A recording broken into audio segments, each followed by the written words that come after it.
Two Labor frontbenchers, both former immigration ministers, say there'll be no change to the party's support for hardline border protection policies. The ALP is facing renewed calls from some of its members to abandon boat turnbacks and offshore processing. The government is stepping up pressure on Labor about asylum seeker policy ahead of next week's ALP National Conference. Here's political editor Andrew Probyn.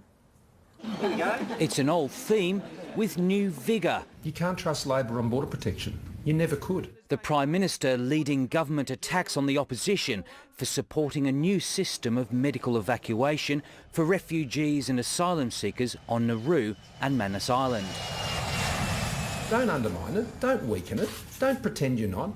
Just don't change it, Bill. If it's now meant to be critical to stopping drownings at sea, that you have people in need of medical care and you deny it to them. It's an extraordinary claim from the government. But the government claims offshore processing would be undermined if doctors had a greater say. You don't even have to be ill to be coming to Australia. What you needed to do is to come here for assessment. We'd listen to the treating clinicians. That's the first thing we would do. Ultimately, though, the decision to transfer will be determined by the Minister.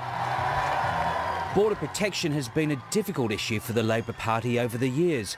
When it swept to power in the 2007 mudslide, it abandoned offshore processing and temporary protection visas.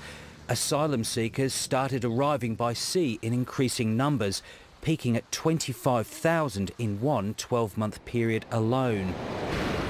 The Christmas Island tragedy, in which 48 people died 8 years ago, contributed to Labor's rethink, and Julia Gillard's proposed people swap with Malaysia was sunk, first by the High Court, then the Coalition.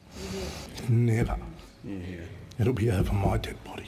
Half the people who drowned when we were in office drowned after Scott Morrison and the Greens had spiked that Malaysia agreement. Next weekend, the ALP gathers in Adelaide for its national conference.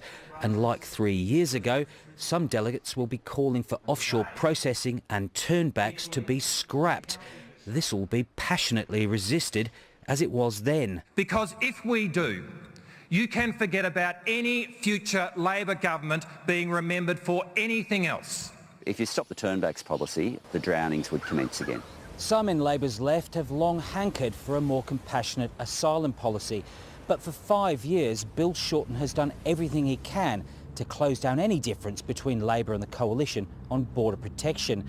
Maybe that's why some of the hard-headed folk in his ranks are questioning the wisdom of starting an argument on something that's caused Labor so much grief. Andrew Probyn, ABC News, Canberra.